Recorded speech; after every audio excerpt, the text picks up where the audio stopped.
All right. Happy Friday, everyone. Thank you so much for joining us today for our session on human resource management and COVID-19, balancing safety, security, sustainability, and survival. My name is Debbie Clare, the Executive Marketing Manager for McGraw-Hill's management portfolio. You've been muted upon entry to minimize background noise, but please do feel free to type questions in chat and we'll address them during our Q&A at the end of our session today. Now, it gives me great pleasure to introduce my esteemed authors of Fundamentals of Human Resource Management and Human Resource Management, Patrick Wright from the University of South Carolina and John Hollenbeck from Michigan State University. Over to you, gentlemen. All right, thanks, Debbie, and thanks to everyone for attending this session today. And John and I are going to talk a little bit about what this whole crisis has done in terms of essentially kind of changing the way HR does things, the impact it's had on HR. And I'm going to set it up with, I work with a lot of chief HR officers through my center. And so coming from that perspective, what we've seen is that this crisis has really had an impact on the CHRO's visibility and responsibility of the board. And every time something goes wrong, I used to always joke that every time the board sneezes, the CHRO ends up having a cold, because when boards face something, some kind of a challenge or crisis, most of these crises these days are HR type crises. So if you go back to the .com bust and the scandals, it was all about executive pay. Suddenly CHROs were brought into the compensation committee and the board were expecting them to deliver. You had a bunch of CEO failures, which focused boards increasingly on CEO succession. And again, suddenly CHROs become part of that. Kind of relatively recently, we had the Uber, Nike, Wells Fargo scandals, all of which was attributed to a culture problem. And because of that, all of a sudden CHROs are brought before the board to talk about culture. And now we've got the COVID-19, which is really around crisis management. What's really happening now is that the Economist did an article on the changing role of the CHRO a couple of weeks ago. And one of the things they suggested is that the COVID-19 crisis is going to do for the CHRO what the financial crisis did for the CFO. And it is going to make that CHRO kind of the critical player. And so anyway, the big question is, what are we going to learn from this? Because it is, it is essentially a big set of challenges that organizations face. And the way I'm going to frame it is kind of three phases. One is into the tunnel, which is as organizations saw it coming and they're preparing to make decisions. Through the tunnel, where they're just basically, some of those decisions were reactive, trying to address the moment, some of them being proactive of thinking about the future. And then out of the tunnel, which is kind of looking back and saying, okay, what can we learn from this crisis that we've been through? And so I think one of the first things you see is in terms of the end of the tunnel, it was really where leader character was basically revealed. In fact, I had the CHRO, Lucian Alzari at Prudential, who said that one of the things that was true of this crisis is that it allowed within a couple of weeks for the organization to observe and evaluate leaders that in the past would have taken 2 years. Because everything was so compressed, decisions were having to be made so quickly that it really was an opportunity to see what a leader truly was like. And so that revealed some of the good leaders. I think of talking to John Morabito at Cigna and him talking about both the CEO and the entire executive leadership team that was really solving problems. And essentially valuing people. I mean, they did all kinds of things in terms of extra benefits, extra days off. They provided, kind of combat pay for people that were in client-facing roles. They did a lot of things, but it was all focused on really recognizing that their people are an important asset that they wanted to treat well through this entire process. There's also the bad. Talking with another CHRO that I will not name the company, but this CHRO was talking about the CEO there who was described as kind of being the most greedy, selfish person the CHRO has ever met. And the person was really just doing all kinds of terrible things, making all kinds of terrible decisions. Refused to pay for personal protective equipment for the employees, was forcing the employees to go out on jobs, client-facing roles into homes without that PPE. As they began to talk about furloughing employees, the CEO was essentially not classifying them in a way that would allow them to collect unemployment. And the reason for that was because the CEO felt like they would make more money on the unemployment than they would from the organization, and so they would never come back as a result. And so it was, again, the bad leaders showed up as well through this process, and particularly is kind of in those beginning phases as the uncertainty was there and people were making decisions based on their true value systems. And I think that's why Lucian said, this really ended up being a great opportunity to see the condensed kind of view of people. And as you go through the tunnel, a couple of areas that I think really were important. One is communications with employees. And, it is fascinating that you hear, there's not a company out there for the most part that, didn't have CEOs and leaders speaking to employees. In fact, the bad CEO story I told you about, they said that they finally convinced that CEO to, do like an open, kind of a video message to employees. And they said that the person was so bad at it, it actually looked like a hostage video. But everybody was speaking to employees. What they weren't necessarily doing was hearing from employees.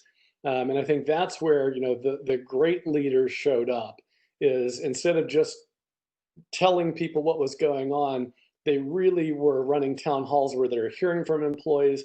And in some cases, really sitting down one-on-one with employees via Zoom or WebEx or whatever, to hear personal stories of the challenges that employees were facing. The second thing was communications with the furloughed and laid off employees.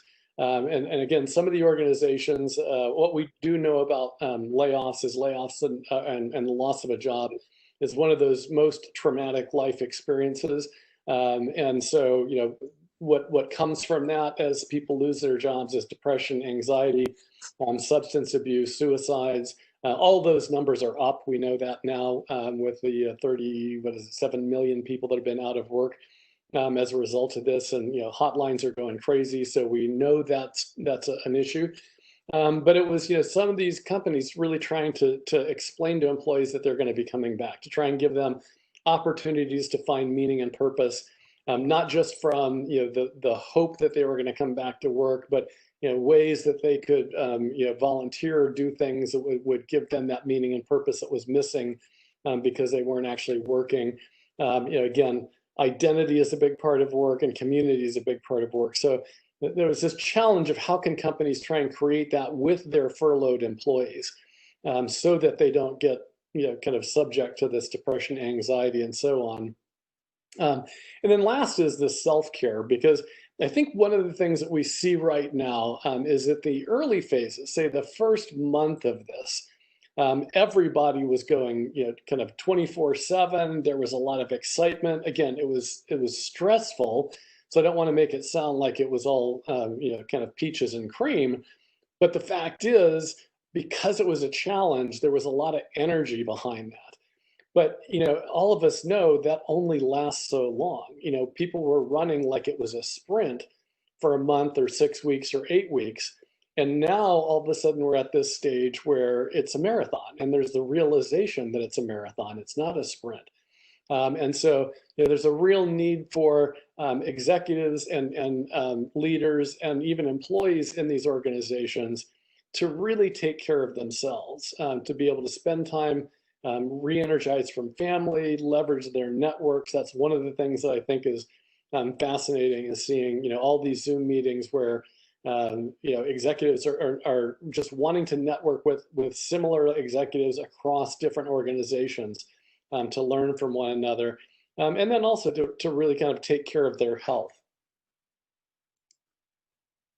I do say, when I talk about the family, it was one of those everybody's got great memes, and this is one since today is my 28th anniversary. My wife gets a kick out of this. But it was one of the memes I saw. Is I told my wife how thankful I was to have someone I enjoyed being quarantined with.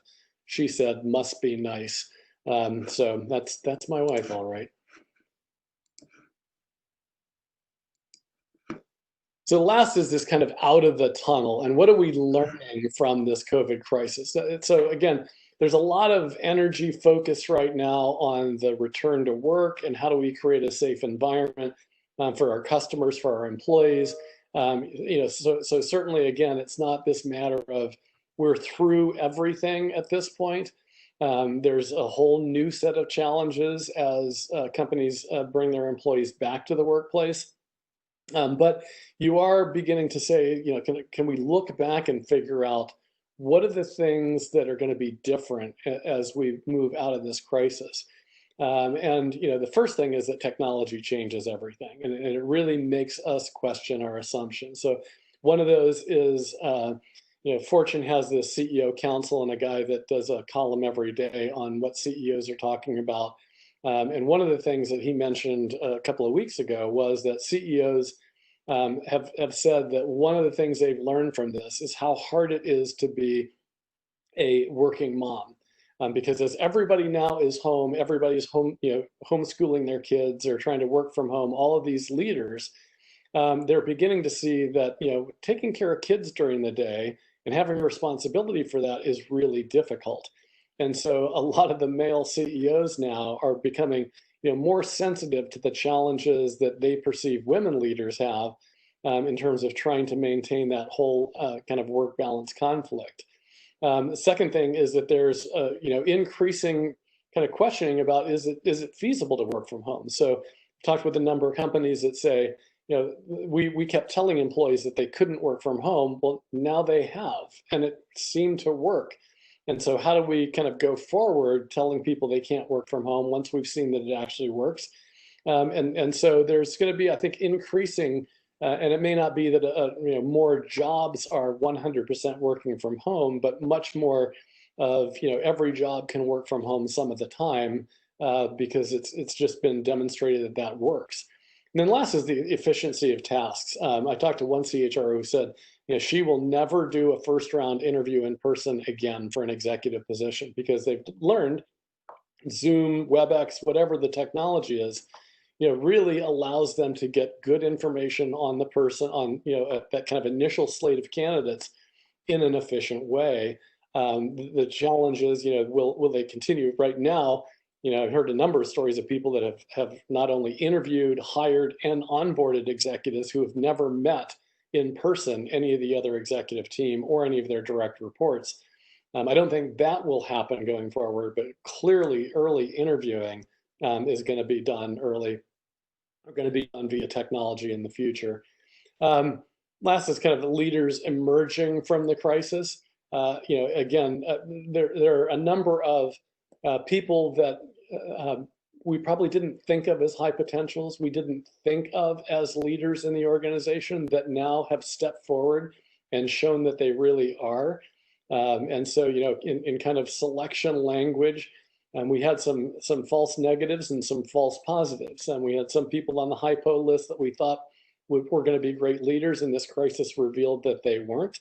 And we've had some false negatives, people that we didn't necessarily see as being on the hypo list, who have stepped forward and really emerged from this crisis as the talent our organization needs.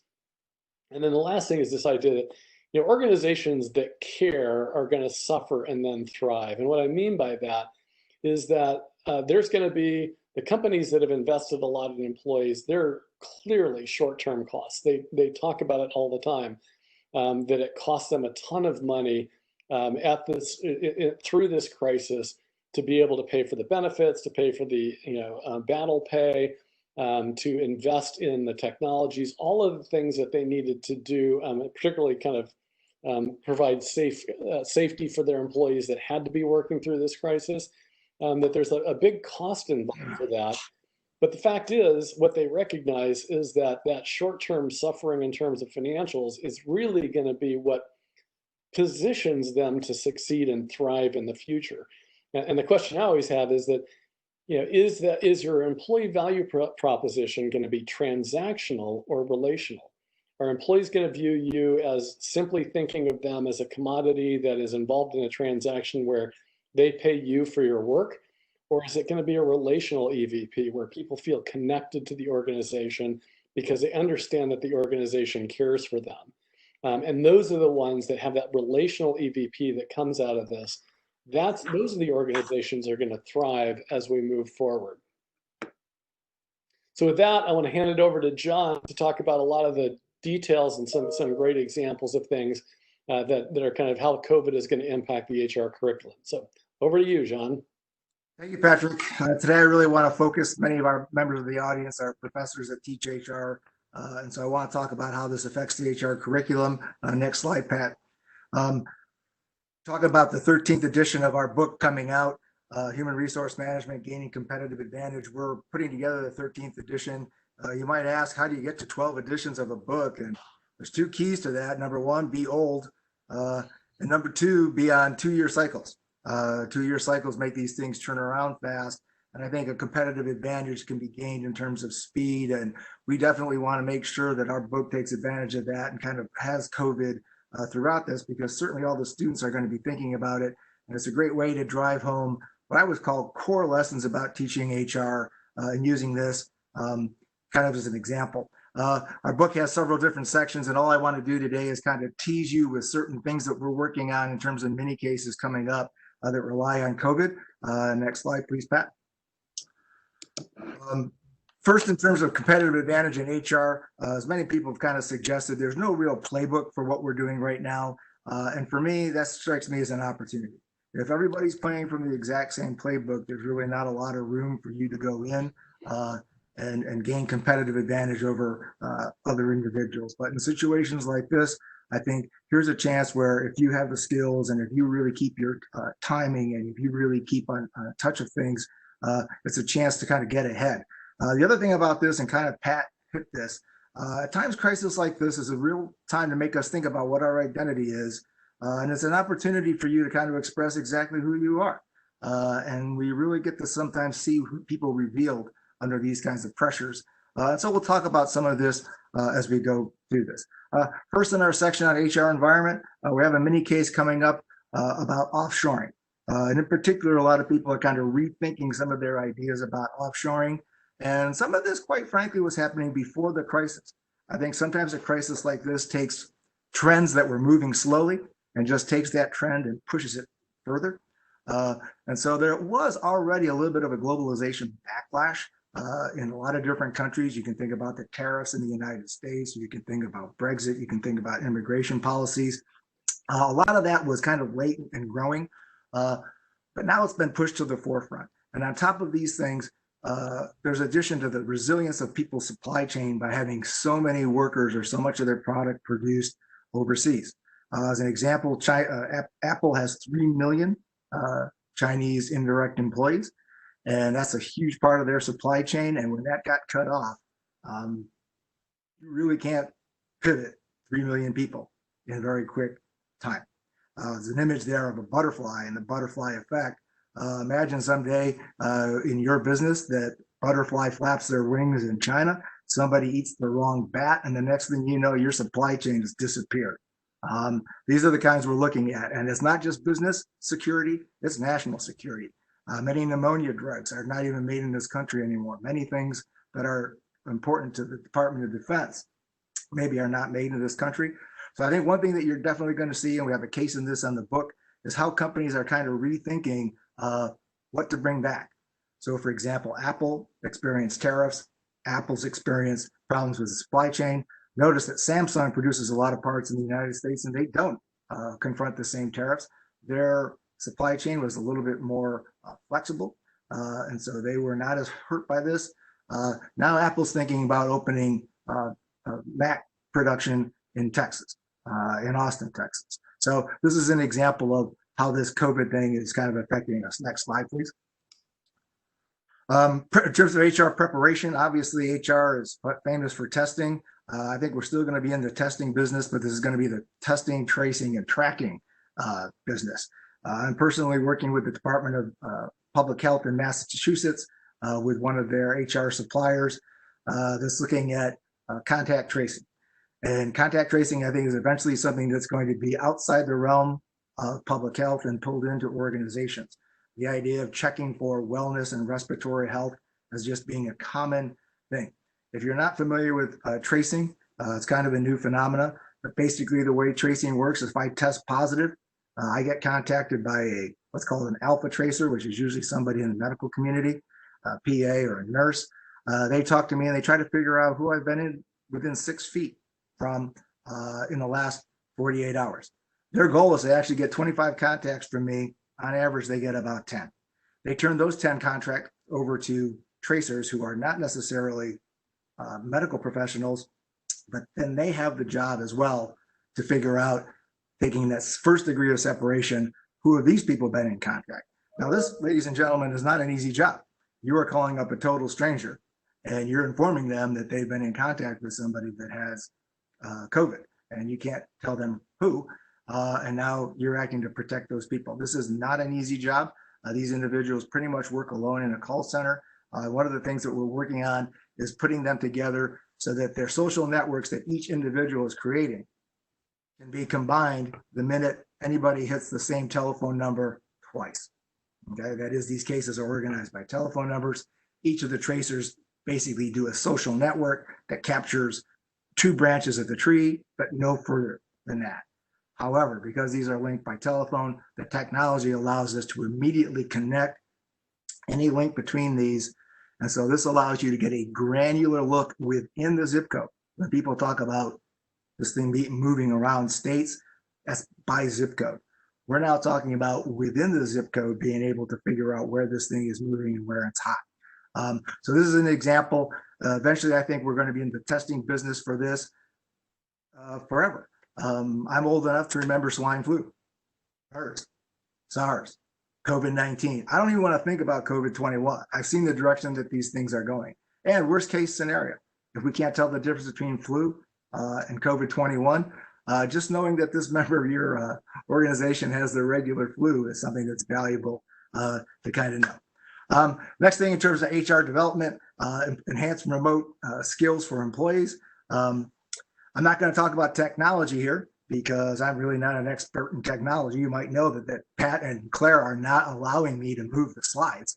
I think that tells you how much they trust me and how smart those 2 individuals are for not letting me touch these slides.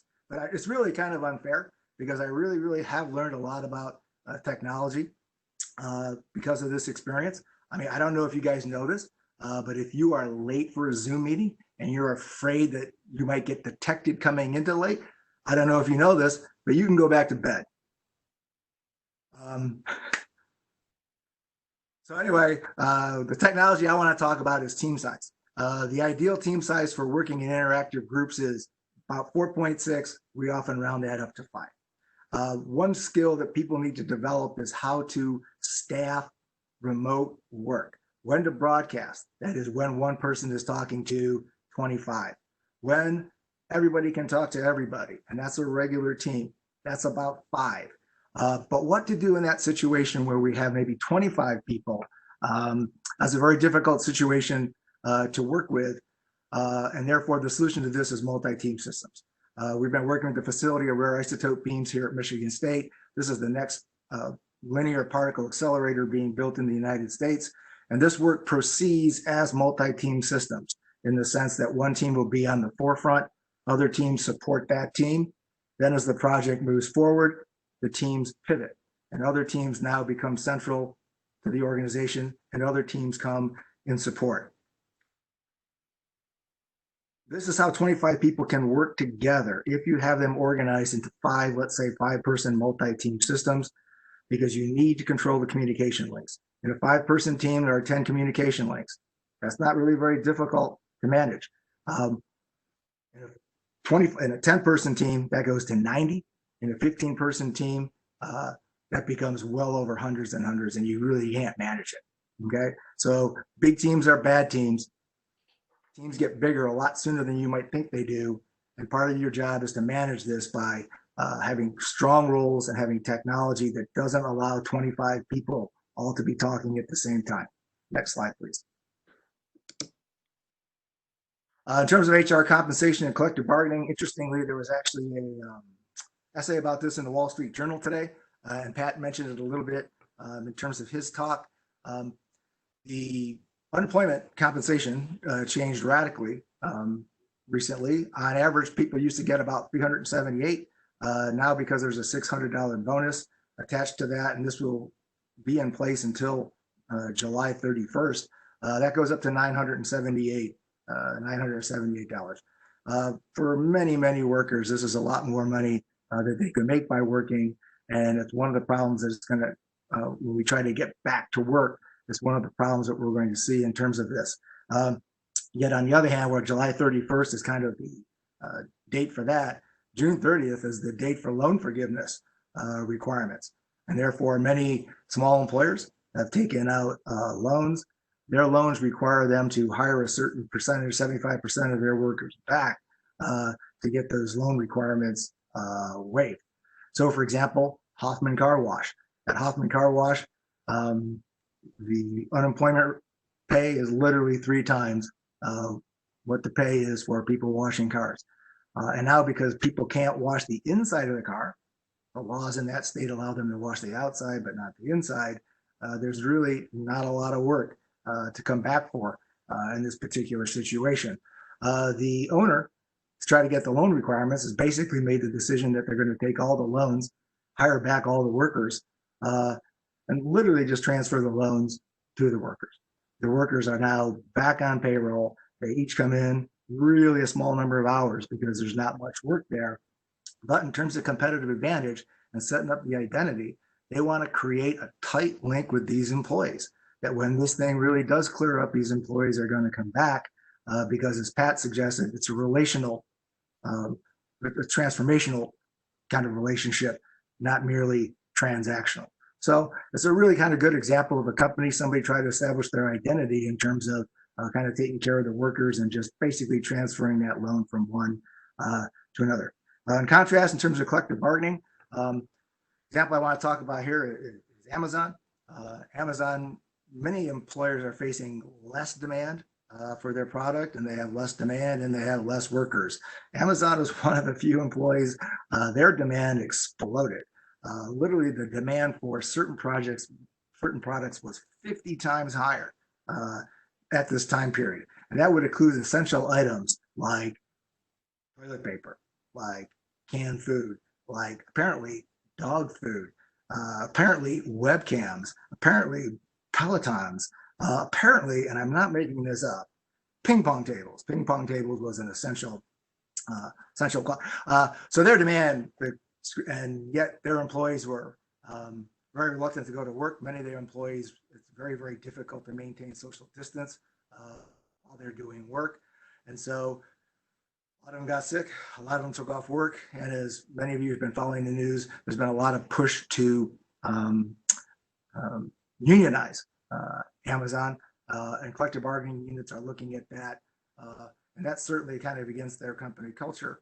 And they've been trying to, push back against that. But in the pushback for that, their general counsel was quoted in more than one national newspaper as saying that one of the people that was protesting was a young man that they felt was African-American and inarticulate, and we're going to make this person the face of that movement. Now, what a horrible thing to say. I'm not going to tell you the person's name. Let's just say it's Dave Z. Pat talks about identity and self-expression. Well, Dave Z just expressed something that it's really kind of hard. Now, in his defense, he apologized immediately. He said that his emotions were kind of getting the better of him, and that's not who he is as a person. Okay, I accept that. But I think during times like this, there's a lot of decisions and a lot of opportunities for us to really figure out who we are as a person. And I think a really good HR professor, a really good HR student, a really good HR practitioner, you're in the kind of roles where not only can you kind of help your organization be successful and survive this, but you can get stronger. And in the process of getting stronger, send a message about who you are as a person. It's an opportunity to both compete and to express yourself. And there may be fewer opportunities in the rest of your life to do this. So typically you close something like this, stay safe, stay well. And I'll add, be your best self, because your best self is what we all need right now. And nowhere do we need everybody's best self than working and teaching in HR. And with that, I believe we hand it over to Claire, who is perhaps monitoring the chat room and may have some questions for us. Yeah, before we do that, I do want to make a comment, John, when you're talking about Amazon. I spoke with one of my former students who just took a job at Amazon not long ago. And he was saying that a few weeks after he got there, they had hired their 1 millionth employee. 3 weeks later, they had grown by an additional 30,000. And so, I mean, you just think about such explosive growth and how do you handle growth like that? And, you know, it goes back to when the example you gave. I remember when David Glass was a CEO at Walmart. He said something about, you know, we've got 1 million people around the world working right now. I'll guarantee that there's somebody there who's doing something that we don't want them to do. So you got that kind of scale. Somebody's doing something wrong, guaranteed. John and Pat, I actually want to tag on to the Amazon example. I live up in Syracuse, New York, and we are actually going to have like the second largest Amazon warehouse facility now that's being built right during these times. So it's amazing. They're going to be in our backyard here. And like you said, explosive growth naturally with everyone being in this lockdown environment. People are doing more orders and everything's going to Amazon's way. So I'm amazed that they're now going to be hiring a ton once the facilities are up. At the same time, Claire, if I could kind of just interject, at the same time, in terms of your reputation as an employer, they wanted their headquarters in Queens, New York. And that didn't happen. And the reason that didn't happen, I think, is a lot of people kind of wondered about what the reputation is. So again, this is such an opportunity to gain competitive advantage, lose competitive advantage, and kind of express what you want to do and being able to do what you want to do. Again, it's just a dynamic time to be in HR, just dynamic. Most definitely. But I love the illustrations and examples that both Patrick and John have shared throughout. There were a few questions that had come up into chat because people were intrigued and asked, will you be providing the recording afterwards so we can go back to these examples? Most definitely, yes. We'll also go ahead and provide the slides for follow-up to our session as well. And so let me check back into our chat area and see what additional questions are. But again, on screen right now, John and Patrick are thrilled to speak with any of you around the country with any questions and brainstorm as you're teaching your human resource management classes as well. They do a lot of research in the area. Yeah, I would say one thing is we're waiting to see if there's any chat questions. In working around executive succession, CEO succession, executives, all of that, which is what our center does, we actually just learned something I thought was kind of fascinating, and that is that, you know, most firms have an emergency succession plan, which is, you know, if an executive gets hit by a bus or, you know, something happens to that executive, who will immediately fill that role? And so, you know, you've got these kind of one-off. For every key position, there's somebody that's kind of a designated emergency successor for that. In this crisis, one of the things that happened is that, you know, that works on an individual emergency, but it doesn't work with a systemic emergency. And so some of the companies that we work with were saying, you know, we had our CEO was diagnosed with COVID, and the CEO had met with every member of the executive team. And so we were looking at the potential to have, you know, 50 or 75% of our executive team hospitalized And so how do you handle that, right? And so they actually got into talking about how they were working through, rather than emergency succession plans, what they called business continuity plans. And that is trying to figure out who could they move into different roles, people that weren't probably a successor to a position, but might have some basic skills to be able to do that. And so that meant, thinking more broadly about what are the skills we need of people, what are the potential positions that they might be able to go in. And so, one of the effects of that is that now they're beginning to change their basic succession planning to think about, rather than, looking at somebody coming up through the finance function to be a CFO someday, how do we think about, that person has basic business skills? Could we put them in an operational role? Could we put them in a different functional role? And so again, this crisis has changed, caused us to question all of our assumptions about how we do HR things. So as we come out of it, I think we're going to see a lot of changes in, how basic HR processes run, to look more like business continuity, to look more like, dealing with a pandemic or an emergency or a crisis, rather than just thinking about this being an ongoing thing that we do the same way all the time. If I could just jump on top of that, Pat, in terms of some of the things that we did in that conference at the University of South Carolina, where we published a paper on informal social networks in terms of leadership emergence. Again, HR people tend to get focused on the formal organization chart, but behind every single formal organization chart is the informal organization chart. And you can plot this with round robin surveys where people talk about, who do you think is a really strong leader? Who do you think da da da da da? And you can plot that social network, and it doesn't have anything to do with the formal network. But you can see within your organization, who are the leaders? Where do they think the centers of power are for the leadership? Where do the middle level managers think the levels of power? Where do the employees think the levels of power are? For an HR person to not plot the informal social network of their organization when it comes to things like leadership emergence, it's just another place for you to gain competitive advantage, because once one part of the network goes down, that network has to reconfigure.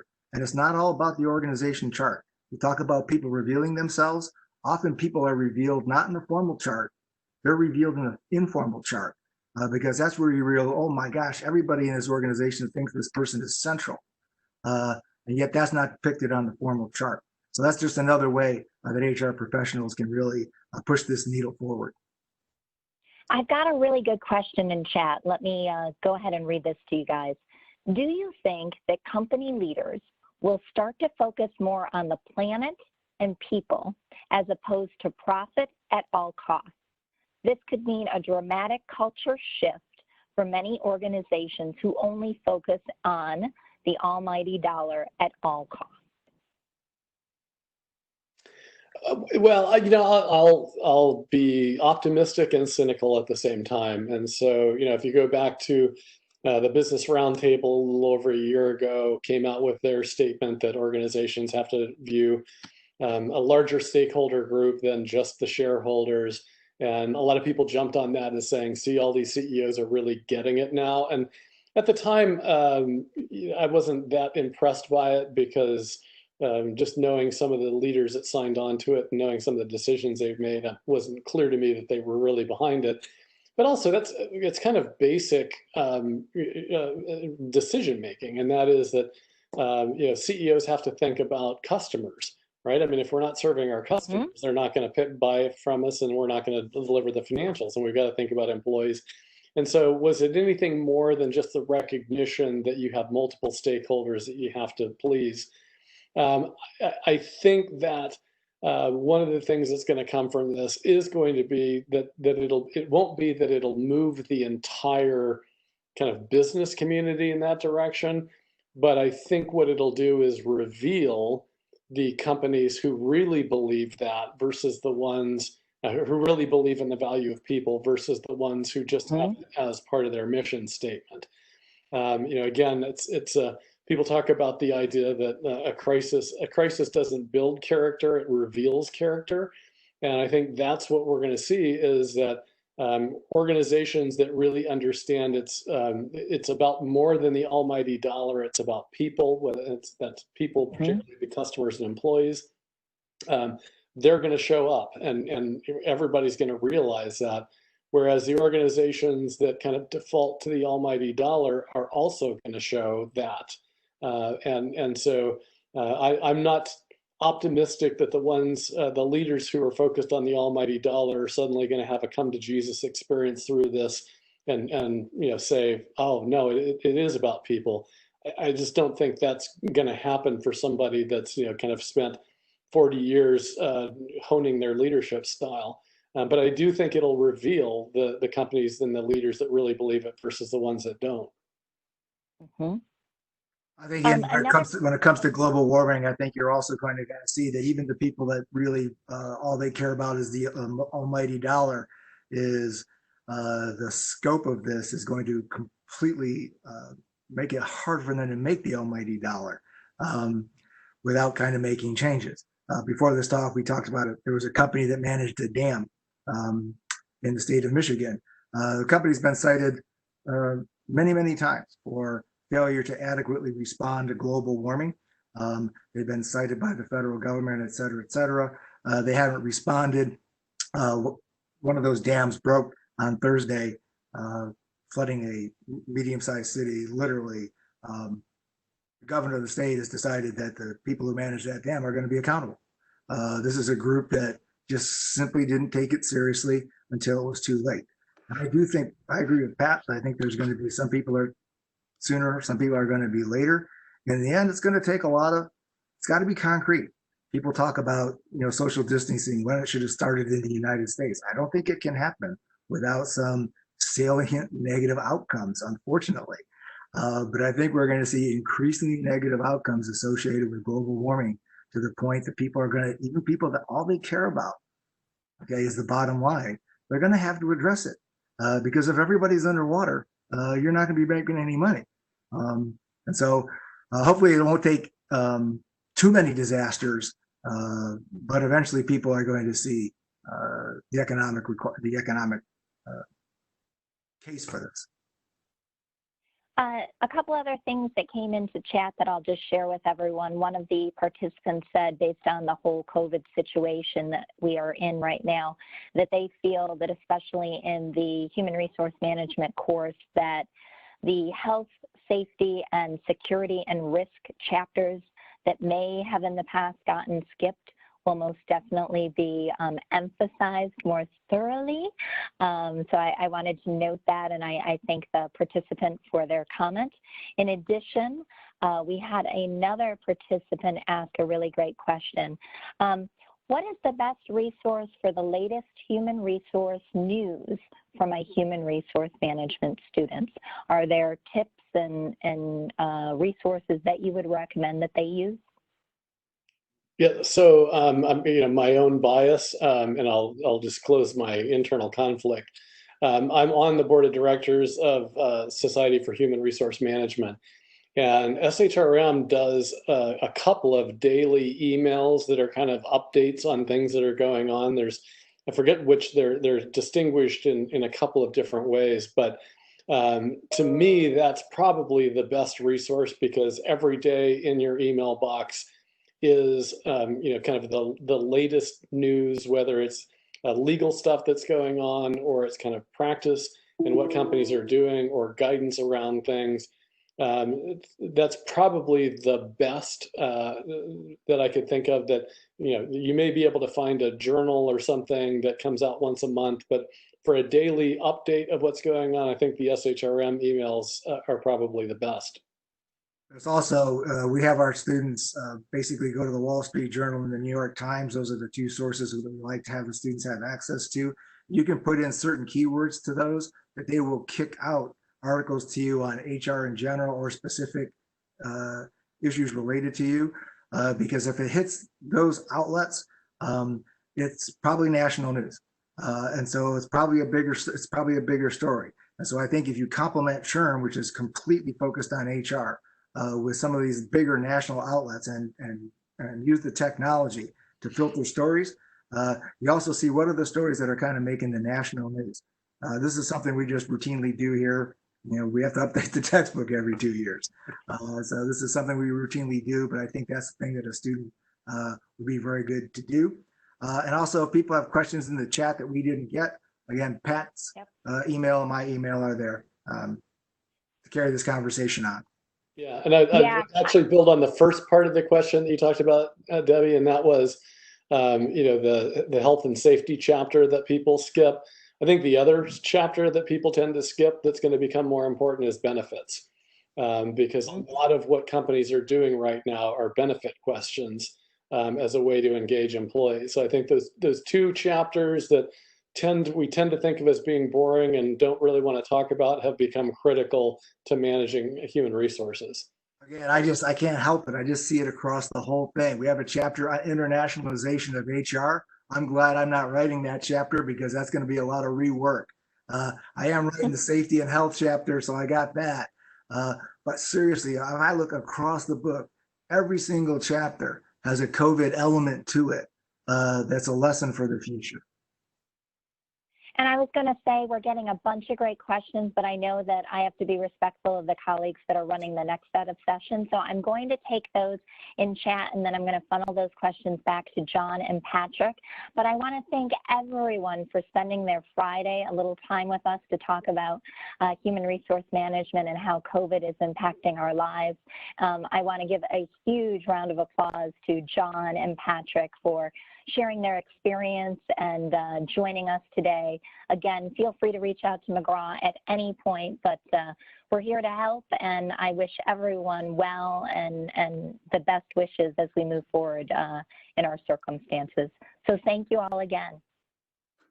All right, thank you. Be safe, be well, and be your best self.